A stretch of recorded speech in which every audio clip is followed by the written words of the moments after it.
Her true story. From California. My daughter screamed, "Get out, or I'll call the cops." So I left, and called the realtor instead. She thought I had nowhere to go. I had 3 offers by sunset. It was the kind of Saturday afternoon California is known for. Warm sunlight draped over freshly cut lawns, the hum of conversation rising above the soft clinks of wine glasses, and laughter spilling out into the street like music from an open window. Lauren had invited her usual crowd, colleagues from her firm, a few of Eric's golf buddies, and some local women from her neighborhood fitness group. I, Evelyn May Collins, stayed where I always stayed, just beyond the conversation. In the kitchen, I pulled a tray of still warm shortbread cookies from the oven. It was an old recipe, handed down from my mother.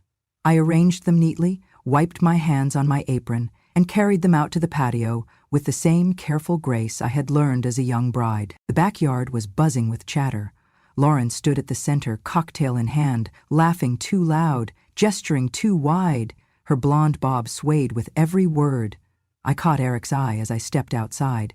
He gave a polite smile, then looked away. "Cookies, everyone?" I said softly, offering the tray. The group turned to me, some taking a treat out of politeness.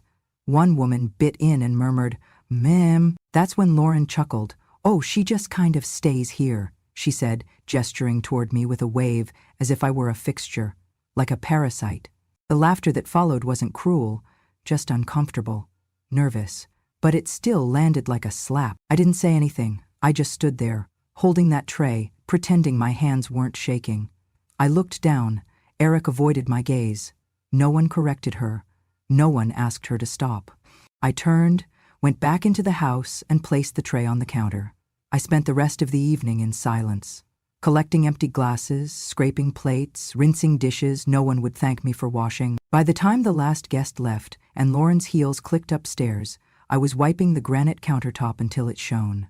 Eric passed behind me, mumbled a half-hearted "Thanks, Evelyn," and disappeared. Not Mom, not even mother-in-law, just Evelyn. 3 days later, I was alone in the kitchen again, preparing my morning tea. I reached into the cupboard for a mug and in my clumsy haste brushed a tall glass off the drying rack. It shattered on the tile floor with a sharp, echoing crash. "Damn it," I whispered to myself, bending down to pick up the shards. I didn't even hear Lauren enter. "What did you do now?" she barked. "I'm so sorry, She held up a hand to stop me. "You should know your place," she said, her voice tight. "Don't think you have a right to be here." I looked up at her, pieces of glass still in my hand. "Lauren?" "No," she snapped. "You think just because you're old, you're entitled? You think living here is some kind of reward for being passive-aggressive and cleaning up crumbs?" "I didn't mean, I swear to God," she hissed. "If you don't get out of this house, I'll call the cops." I froze. Lauren had always been sharp, rude even. But this was different. "I'm your mother," I said softly. "This is You think that matters?" she cut in, pulling her phone out of her back pocket. "Get out, now, or I swear." I thought she was bluffing until I saw her thumb tap the screen, heard the dial tone, and watched her press the phone to her ear. "Hello, yes," she said calmly.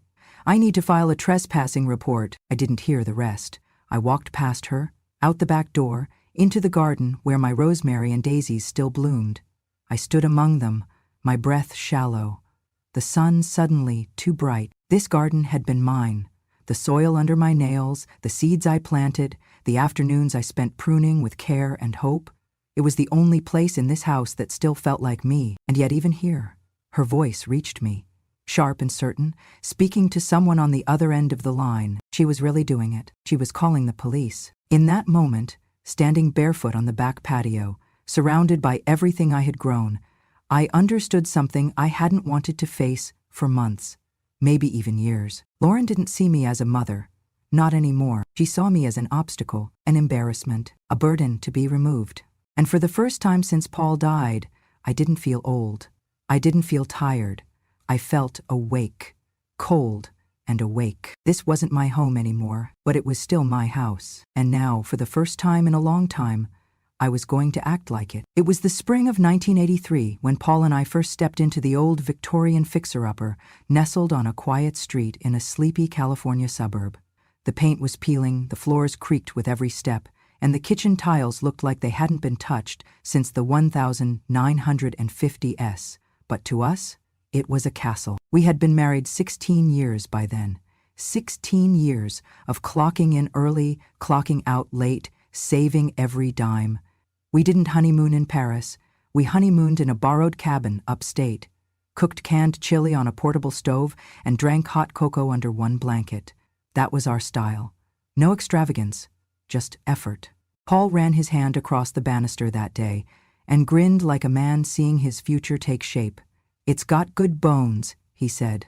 "Like us." And so, we bought it, the tired house with chipped shutters and a patchy lawn, and made it our home. I remember painting the living room walls together one summer morning, Paul balancing on a ladder in faded jeans, humming old country songs under his breath. Lauren, just 6 years old, danced barefoot across the drop cloths, her hair tied up in 2 messy pigtails. "Careful, baby," Paul warned her, smiling, "or Mama's gonna paint you instead of the walls." She giggled, spinning in circles, a splotch of green already on her cheek. We didn't have much, but we had warmth.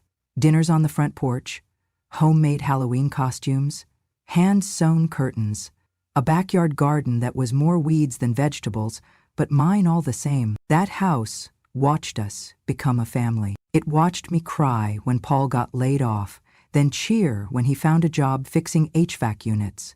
It saw birthdays, scraped knees, school projects, sleepless nights. It held our memories, layered into its very wood. And when Paul got sick in 2006, it became our final chapter. We turned the downstairs den into a bedroom for him because stairs became too much. I cooked soup and rubbed his back through the worst nights. He passed away quietly one morning in that same room, sunlight streaming through the blinds. I stayed in the house another 5 years after that. Every creak, every corner carried his voice. Sometimes I'd walk past the living room and swear I could hear him humming, but grief has a way of hollowing out even the warmest spaces. In 2011, Lauren suggested I move in with her and Eric. "It'll be better for both of us," she said. "You won't be alone anymore, and we've got the space now." At first I resisted. The house was mine after all. It wasn't grand, but it was mine, and it still smelled faintly of Paul's aftershave. But loneliness is a tricky thing. It can make even ghosts feel like company. So, I agreed. I packed up my life, the wedding photos, the crockery, the memories, and handed the keys to a property manager to rent the house out for income. I moved into the guest room of Lauren's suburban 2-story, thinking I'd be surrounded by warmth again. At first, it was pleasant. Lauren brought me tea. Eric helped me set up my bookshelves. I thought, maybe this is the next chapter, a shared home, a second chance at family closeness. But over time, the lines blurred. She started reorganizing my things. My knitting basket disappeared. My old clock was replaced by a sleek digital one. The home began to feel less like ours and more like hers, like I was a visitor. Then came the rules. No boiling garlic, no watching TV past 10, no guests without her approval. One day she told me gently that my garden pots on the patio made the space look cluttered. I complied. I always complied. But something inside me had started to shift. There's a unique kind of heartbreak that comes not from strangers, but from someone you raised, someone you once held in your arms while she cried over skinned knees and lost teddy bears. Still, I held on, told myself it was temporary, that family meant patience. What Lauren didn't know, and never thought to ask, was that the old house, the one Paul and I bought and built a life in, it still belonged to me. The title, the deed, every inch of wood and tile. Even after I moved out, I never transferred ownership. Not to Lauren, not to anyone. I kept the documents in a locked drawer, tucked behind old letters and photographs, because something in me, even in the early days, didn't fully trust the comfort she offered. Maybe it was mother's instinct. Maybe it was just knowing that some things, like home, shouldn't be handed over too easily. And as I sat in the small guest room of Lauren's house, remembering Paul's smile, the smell of paint, and our daughter's giggles echoing through the walls of a half-renovated home, I realized this: I had given enough. When Lauren married Eric, I thought it would be a good thing. He was quiet, respectful, held the door open for me, the kind of man who always offered to carry groceries and never interrupted. But what I didn't realize then was that Eric's silence would become a shelter, not for me, but for Lauren's cruelty. It started small, as these things often do. Mom, maybe don't cook with fish sauce. The smell lingers. Could we avoid fried foods during the week? It just doesn't feel clean. Can you try to be in your room by 9? We're trying to create a calming nighttime routine. At first, I didn't protest. I didn't want to be a burden. I cleaned up after myself, kept my slippers by the door, folded laundry tighter than necessary.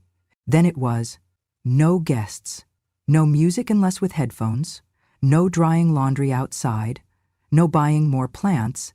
They crowded the aesthetic. Eventually, I realized my world had shrunk to a single room and a single role: stay invisible. I was allowed to cook, clean, and water the yard, but not decorate it, not live in it. I became what Lauren once told her friends I enjoyed being: helpful. But it felt less like help and more like servitude. She never said thank you. She didn't have to. I swept the porch every morning. I packed their lunches when she worked late. I watered her rose bushes, even when she forgot they existed. I was the unpaid maid, the ghost in the hallway. But ghosts hear things. One night, I came downstairs quietly to warm a glass of milk. I paused at the edge of the kitchen when I heard them talking in the living room. She's just always there, Lauren sighed. Eric mumbled something I couldn't catch. She's draining us, Lauren continued. She's exhausting. Like emotional clutter. I stood there in the dark, holding the glass, my hands trembling. The hallway was cold, but my ears burned. Emotional clutter. That's what I had become to her.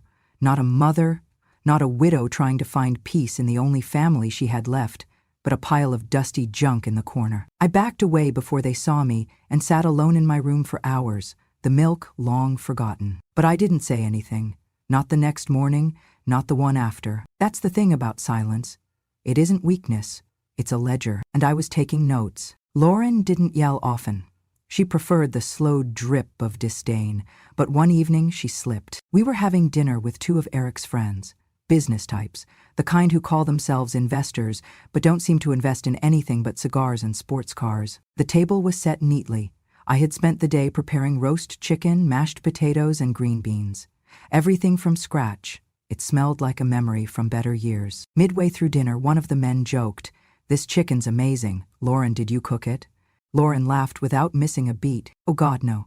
That's our resident freeloader's work." The room went quiet for a second too long. Then laughter. Shallow, forced. I didn't say a word. I simply smiled. Eric glanced at me and then quickly looked down. Resident freeloader, that's what she called me. To strangers. In my presence. In the house that Paul and I had built from pennies and hope. I excused myself before dessert. I didn't cry. I didn't slam doors. But I didn't sleep that night. I sat in bed and stared at the ceiling, hearing every word she'd ever said stack themselves into walls between us. She wasn't the girl I raised. The girl I raised held my hand in the rain because she was scared of thunder. She used to say, "You're my favorite person, Mama." That girl disappeared somewhere along the way, perhaps replaced by ambition, by resentment, by a version of adulthood that had no room for softness. But she forgot something important. The house she now ruled with her designer furniture and meal kits, it still belonged to me. It always had. And the woman she called a freeloader, she still had the deed. It happened on a Thursday afternoon, one of those quiet hours when the sun was lazy through the blinds and the house smelled faintly of lemon cleaner. I was folding the laundry. Mine, Lauren's, Eric's. I'd even matched their socks. Old habits die hard. Lauren came into the room holding a sleek folder. She sat across from me, crossed her legs, like a businesswoman about to pitch a sale. "Mom," she began, too smoothly. "I need a favor." I looked up from the laundry. "What kind of favor?" She smiled. "The tight kind that doesn't quite reach the eyes. Just something simple. Paperwork, really. It's about the house." My body stiffened. "What about it?" "It would just make things easier if it were in my name. You know, for tax purposes, refinancing, equity applications. Nothing changes. You'd still live here, of course. Still live here, in my own house." "I don't think that's necessary," I said quietly, folding a towel with deliberate care. Lauren sighed, as if I were being difficult. "It's just a signature. You wouldn't even have to go anywhere. Walter could notarize it. If he's still alive. I looked her square in the eyes. Now, the silence that followed was thick. No? She echoed, as if the word itself offended her. No, Lauren. That house is still in my name. It's the only thing your father and I built together. I'm not signing it away. Her lips tightened. She stood abruptly and left the room. I thought that would be the end of it. I was wrong. A week later, I received a phone call from my bank. They had questions about a mortgage application tied to my address. Confused, I asked for more information, and that's when I learned that Lauren had attempted to secure a home equity line of credit in her name, using my house, using forged documents that listed her as the primary owner. I asked for copies. The bank, sensing something was off, complied. There it was, my daughter's signature on papers claiming she was the rightful owner, that she had inherited the property, that she had taken over care of her elderly mother and was now handling all financial decisions. I stared at the documents for a long time, my hands trembling. It was no longer about disrespect. It was theft. Later that evening, I confronted her. Calmly. I didn't raise my voice. I spoke to the bank, I said, standing in the doorway of her pristine kitchen. I know what you did. She didn't flinch. She poured herself a glass of water. You shouldn't be poking around in things you don't understand, Mom. I understand perfectly, I said. You tried to steal this house. She leaned against the counter, sipping her water, then set the glass down and looked at me. Look, she said, voice suddenly sharp. You're not getting any younger. You don't work. You don't contribute. All you do is occupy space. I take care of this house, I said. I cook. I clean. You exist, she interrupted. Like wallpaper. That hurt. But I stood my ground. And still, I said, it's my name on the deed. Her face twisted. For a second, I saw something. Panic? Rage? Entitlement? Flash behind her eyes. Then she laughed, a dry, humorless sound. You think that matters? She said. You think that paper means something? I said nothing. You don't own this house, Mom, she spat. Not really. You live here because we let you. Because I had a moment of guilt and thought maybe it'd be nice to have family around. But let's be honest. No one kept you here out of love? I felt those words land, one by one, like stones on a casket. She wasn't finished. And if you won't cooperate, she said, stepping closer, then maybe you shouldn't be here at all. What does that mean? It means, she said slowly, you have 1 week to leave, or I will call the police and tell them you're trespassing. That was the moment I realized my daughter didn't just want me gone. She wanted everything. She wanted the house, the history, the inheritance, the freedom to erase me without consequence. She mistook my silence for surrender, but she forgot. I wasn't the one trespassing. I was the one who owned the land beneath her feet. It was just past 3 a.m. when I rose from bed without making a sound. I moved slowly, deliberately. After all, I'd rehearsed this night in my head for weeks. The house was still. Eric was likely asleep in the upstairs bedroom. Lauren, too. Or maybe not. She had a habit of scrolling her phone under the covers until her battery died. Whatever she was doing, I didn't care anymore. I opened my closet and took out the small suitcase I hadn't touched in years. Inside, I packed the essentials. A few pieces of clean clothing, my worn leather wallet, the marriage certificate Paul and I signed in 1967, his death certificate, and, most importantly, the title deed to the house. My hand brushed against the photograph I'd kept in a silver frame on my nightstand.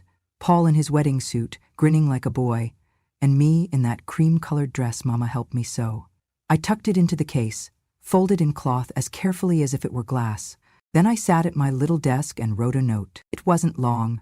I didn't need it to be. Lauren, I don't hate you, but I'm done begging for space in a home I paid for with my life. I have nothing left to give and nothing left to ask. I folded the paper and left it under the porcelain teapot she always ignored on the counter. Then I pulled on my shoes and walked out the back door for the last time. The early spring air was crisp, and it carried that strange, bittersweet scent of jasmine and asphalt. As I walked down the street, suitcase rolling softly behind me, I didn't look back once. I checked into a small motel off the highway. Clean, no frills. The kind of place no one asked questions as long as you paid in cash. I sat on the edge of the bed for a long moment, staring at the plastic-wrapped cups by the sink, the flickering TV screen with muted late-night talk shows. Then I reached into my handbag and pulled out the card I had been keeping. Walter Brenner, retired attorney. My husband's best friend since high school. He had been at our wedding. He had been there when Paul got sick. He had been there when Paul passed. And thank God, he was still alive. I dialed the number. "Evelyn," he said, voice groggy but alert. "Everything okay? I need to talk," I said. "Today." He didn't ask why, he just said 10 a.m., my place. I barely slept that night. Not from fear, but from the strange calm that had settled in my chest. The kind that follows the final page of a long, painful chapter. At 9:45 a.m., I rang Walter's doorbell. He lived in a bungalow surrounded by citrus trees and hummingbirds. He opened the door in a cardigan and slippers, his reading glasses perched on his forehead. "Come in," he said. "You look like hell. But you always did first thing in the morning." I laughed, the first time in weeks. We sat at his kitchen table while I laid out the papers. The deed, the original purchase contract from 1983, the property tax bills all in my name. "She tried to take it from you," Walter muttered, flipping through them. "But she can't. Legally, she hasn't got a leg to stand on. Evelyn, this house is yours, every inch." "I want to sell it," I said. "As soon as possible." He raised an eyebrow. "Are you sure?" "Yeah." He didn't question it, just nodded slowly. "I'll draw up the necessary protections. You'll need a realtor. I already have someone in mind." I left Walter's place and walked 2 blocks to a small real estate office with a glass door and a lavender sign that read, Jessica Tran Realty. Jessica was young, bright-eyed, in her early 30s. She was the daughter of a woman I once worked with at the library, and I remembered her coming in after school to do homework in the reading corner. I told her what I needed. "I want it listed this week. No delays, no open houses. Just show it privately to serious buyers only." Jessica blinked, then nodded. "Understood. I'll handle it personally." That evening we met at the house, my house. I waited in the car while she walked the perimeter, taking photos, making notes. I didn't want to go inside. Not anymore. When she returned, she handed me a clipboard. "The market's hot," she said. "You'll get multiple offers if we move fast. But first," she held out a pen, "you need to authorize the listing." I took the pen. I thought maybe my hand would shake, that I'd hesitate, but I didn't. My signature was steady. My heart, even steadier. The sound of that pen scratching across the paper was the softest rebellion I'd ever made, and the loudest thing I'd ever said to my daughter. That night, I didn't move. I booked a new hotel closer to downtown and fell asleep with the curtains open, letting the city lights remind me I was no longer living under anyone's roof. I was reclaiming my own. Jessica moved faster than I expected, faster than I'd dared to hope. At precisely 8:14 a.m., her listing went live. 3 high-resolution photos, a concise description of the property's character, location, and potential. No mention of the current occupants, just this: charming 3-bedroom Victorian with mature garden and upgraded fixtures. Ownership since 1983. By 10:00 a.m., her phone was buzzing non-stop. By noon, she had shown the property virtually to 2 cash buyers from out of town and 1 young couple relocating for work. And by 4:00 p.m., there were 3 offers on the table, all full price or higher. The first was a tech entrepreneur who wanted a quiet place to disconnect. The second, a pair of sisters looking to renovate and flip. The third was a divorced woman in her 50s named Diane, who had recently received a settlement and was looking for somewhere to start over. I chose Diane, not because of the money, though hers was the cleanest offer, all cash, but because she spoke to Jessica with the kind of voice I used to have, tired, kind, and firm. Jessica texted me the contract. I reviewed it in silence, my reading glasses perched low on my nose, hands steady. I clicked sign. It was done. By sunset, the house was no longer mine, but also no longer hers. I sat in my motel room watching the orange light spill over the blinds, the sky fading into shades of lavender and steel. My phone buzzed beside me. "Lauren." I didn't answer. The next call came 20 minutes later. Then another. Then another. By the time I had finished brushing my teeth, she had called 7 times. No voicemail, no text. She didn't want to explain. She wanted control. I set the phone on silent and placed it screen down on the nightstand. The next morning, Lauren's world shifted. At 8:30 a.m., a courier arrived at her door with a certified envelope. Inside, the The legal transfer of ownership. Signed, notarized, irrevocable. The property now belonged to Diane Westfield, effective immediately. Accompanying it was a formal notice of tenancy termination, 7 days to vacate, or the new owner had the right to pursue legal eviction. The envelope bore my name in the sender line. Not Mom, not Evelyn, just E.M. Collins. I imagine Lauren stood there for a while, rereading the pages, searching for some loophole, some missing clause, but there wasn't one. What she never understood, not once, was that I never needed to scream. I only needed to remember what was mine and use it. By noon, Jessica texted to let me know she had received a voicemail from someone sounding panicked. Lauren had called her, pretending to be the true homeowner, trying to dispute the sale. Jessica simply replied, "All documentation is verified and filed with county records. Ms. Collins is the sole legal owner and has executed her rights within full capacity. This conversation is over." Lauren then called me 8 times. She left one message. "Mom, what are you doing? You can't sell this house. We live here. Are you losing your mind? Call me back. Please. This isn't funny." That word again, we. She never said you. She never once said, "You built this," or "You lived here first," or "I'm sorry." No. In her mind we lived there. And now we were being removed. But I wasn't. Just her. By dinner time, my phone had rung 24 times. I didn't pick up once. I watched the sun dip low over the skyline through the motel curtains. Outside, cars moved like ants through glowing veins of traffic.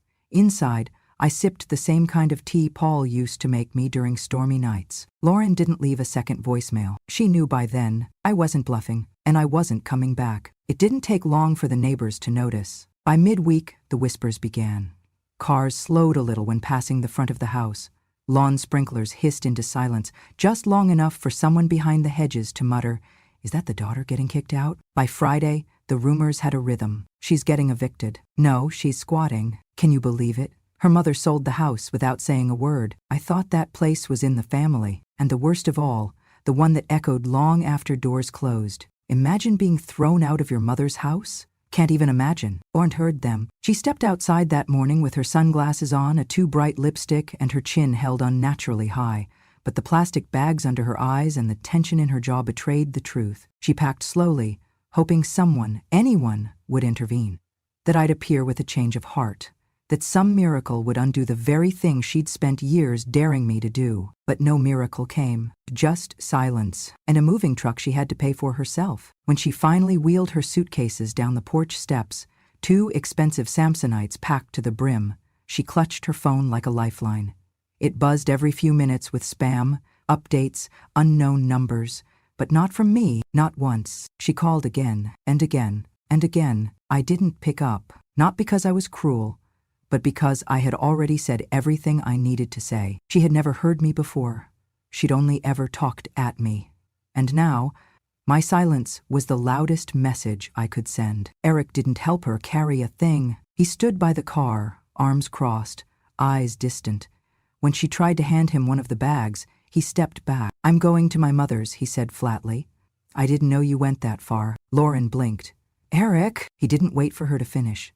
He just shook his head, got in the car and drove off. She stood there, alone on the curb, with 2 suitcases and a phone no one answered. That night, around 9 p.m., I heard a knock at the security gate of my new apartment. I had just made tea, mint and chamomile. The city glowed beyond the glass, skyscrapers like tall candles flickering in the night. My new home smelled of wood polish and quiet, the kind of quiet I hadn't known in years.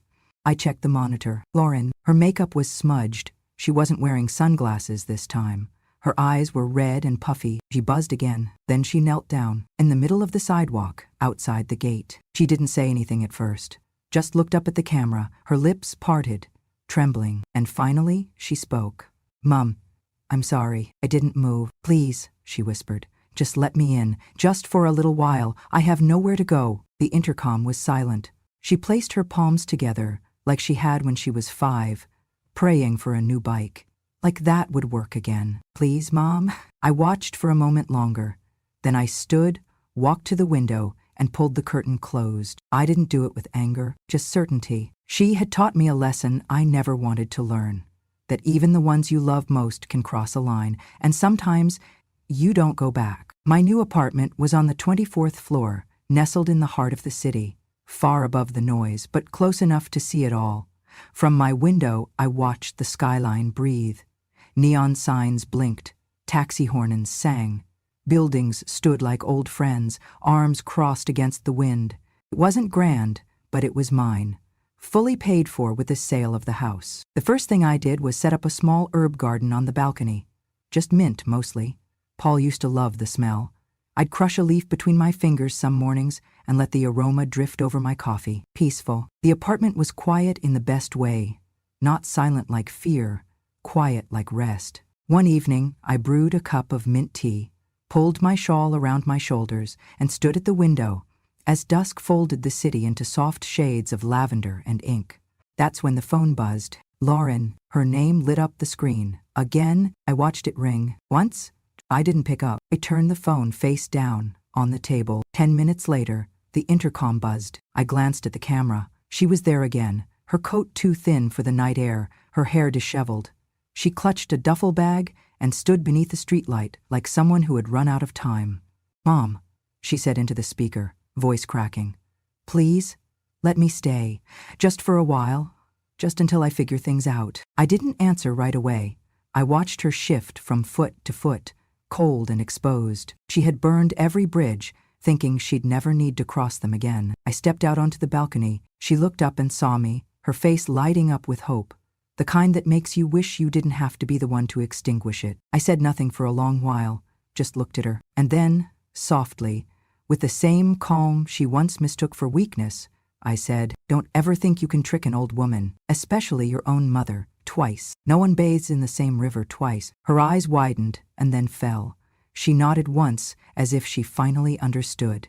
I walked back inside, picked up my tea, and pulled the curtain closed behind me. I didn't watch her walk away. I didn't need to. I had already left. A long time ago. If you've ever been betrayed by the very person you gave life to, if you've ever stood in a room you paid for, only to be treated like you didn't belong, if you've ever cooked the meals, folded the clothes, tended the garden, and still been called a burden, then maybe you'll understand what I mean when I say this. Silence is not weakness. It is memory sharpening its blade. I used to think loyalty meant staying quiet. When Lauren first rolled her eyes at me in front of friends, I said nothing. When she snatched decisions from my hands and replaced them with rules, I smiled. When she laughed at me like I was furniture with feelings, I forgave her, again and again. Because I am her mother, and mothers forgive. Until one day, we don't. You see, it's easy to love your child when they're small, when their mistakes are innocent, when their betrayals are accidents. But what happens when that child grows up and decides your life has outlived its usefulness? What happens when the baby you once rocked to sleep turns around and says, "You're just a freeloader. You don't own this house. Get out or I'll call the cops"? What happens then? Here's what I did. I got quiet. I got calm. And I remembered who I was before she forgot. I called the lawyer. I called the realtor. And I sold the house right out from under her feet. Not out of rage, but out of truth. Because when someone uses your silence to build a throne, the most powerful thing you can do is stand up. Now I sit by the window of a high-rise apartment I bought with the money from that sale. Mint plants grow in small pots by my balcony. The city hums below me, and I hum right back. The phone still rings. Sometimes it's Lauren, sometimes it's just ghosts. But I don't answer anymore, because I'm not the woman who begged for kindness. I'm the woman who remembered what she was owed and collected it. And if you too have stayed silent too long, if you've swallowed betrayal because you thought it would keep the peace, if your grown child or your spouse or your sister ever made you feel like a burden, then let me be the voice you never used. So let me say what you couldn't say that night they slammed the door. Let me tell the story you lived and tried to forget. Subscribe to Grandma True Stories, because here, revenge doesn't need to shout. It just needs to remember. Here, we don't yell, we write, we record, we remember, so loudly, so clearly, that the world has no choice but to listen. Because in this place, silence is a kind of justice. And justice? Well, she wears pearls and drinks her tea slow.